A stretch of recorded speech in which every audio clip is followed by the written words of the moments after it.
CM sir please మా గోడు వినండి. ల్యాండ్ పూలింగ్ ఆద్యులం మేమే, తొలి ల్యాండ్ పూలింగ్ రైతుల అరణ్య రోదన. 60:40 నిష్పత్తిలో ఊరింత, 236 ఎకరాల అప్పగింత, అభివృద్ధి కొయ్యగుర్రం సవారీ, కట్టు కొయ్య దశలో పనులు తిష్ట, నడుమ గ్రీన్ఫీల్డ్ హైవే టెన్షన్, ఆదుకోవాలని సీఎం చంద్రబాబుకు జక్కంపూడి రైతుల వేడుకోలు. పేదోడికి గొప్ప గూడు కల్పనకు భూములను త్యాగం చేశారు. దేశంలోని తొలి ల్యాండ్ పూలింగ్కు సమ్మతించారు. 236 ఎకరాల భూమిని అప్పగించారు. కడకు అభివృద్ధి కొయ్యగుర్రంపై సవారీ చేస్తుంటే సర్కారు ఒప్పందాలు కట్టుకొయ్య దశలో మౌనం పాటిస్తే ఇప్పుడు గ్రీన్ఫీల్డ్ హైవే భూసేకరణ భూతం తరుముతుంటే 165 మంది రైతులు కన్నీళ్లు పెడుతున్నారు. ఆదుకోండి మహాప్రభు అని సీఎం చంద్రబాబును వేడుకుంటున్నారు. ఇది ల్యాండ్ పూలింగ్కి సంబంధించి. ల్యాండ్ పూలింగ్లో దాదాపు 236 ఎకరాల భూమి ఇచ్చారట.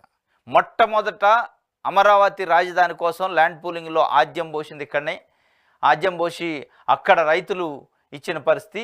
దానికి సంబంధించి 60:40 నిష్పత్తిలో వీళ్ళకి ఇస్తున్నారు. డెవలప్ చేసిన తర్వాత 60% వీళ్ళకి, 40% ప్రభుత్వానికి. ఆ హామీ అయితే ఇచ్చారు, కానీ దానికి సంబంధించిన ఇంతవరకు గ్రోత్ కానీ దానికి సంబంధించిన డెవలప్మెంట్ ఏది లేదు. లేకపోగా ఇప్పుడు మళ్ళీ గ్రీన్ఫీల్డ్ హైవే పేరుతో అక్కడ మళ్ళీ భూములు సేకరిస్తున్నారట. మళ్ళీ గ్రీన్ఫీల్డ్ హైవే రూపంలో వాళ్ళకి మళ్ళీ ఒక పెద్ద ప్రమాదం వచ్చి పడ్డది. కాబట్టి ఆదుకోండి మహాప్రభు సీఎం గారు అని చెప్పి ఆయనకి ముఖ్యమంత్రి చంద్రబాబు నాయుడు గారికి విన్నవించుకుంటున్నారు. ల్యాండ్ పూలింగ్కి ఆద్యులు కాబట్టి వాళ్ళని మరి ఆదుకుంటా లేదా చూడాలి. ఇది ఎన్టీఆర్ జిల్లా విజయవాడ రూరల్ మండలం జక్కంపూడి రైతులు అప్పటి సీఎం రాజశేఖర రెడ్డి ఆశయానికి తోడుగా నిలిచారు. పేదలకు గూడు కల్పించడే లక్ష్యంగా వైఎస్ఆర్ తీసుకున్న చర్యలను అభినందిస్తూ ప్రభుత్వ సంకల్పానికి తమ వంతు సాయం అందించారు. దేశంలోని తొలిసారిగా ల్యాండ్ పూలింగ్ విధానంలో ప్రభుత్వానికి స్థలాలను అప్పగించారు. సుమారు 2 దశాబ్దాలు గడిచిన ప్లాట్లు అభివృద్ధి చేయలేదు. రైతుల ప్లాట్లు రైతులకు అప్పగించలేదు. ఈ స్థలంలో ల్యాండ్ ఓనర్సు వేతలు వర్ణాతీతం. పేదోళ్లకు గొప్ప గూళ్ళు సరే. ఇది 2006లో రాజశేఖర రెడ్డి గారు ప్రభుత్వం ఉన్నప్పుడు జక్కంపూడి విజయవాడ ఎన్టీఆర్ జిల్లాలో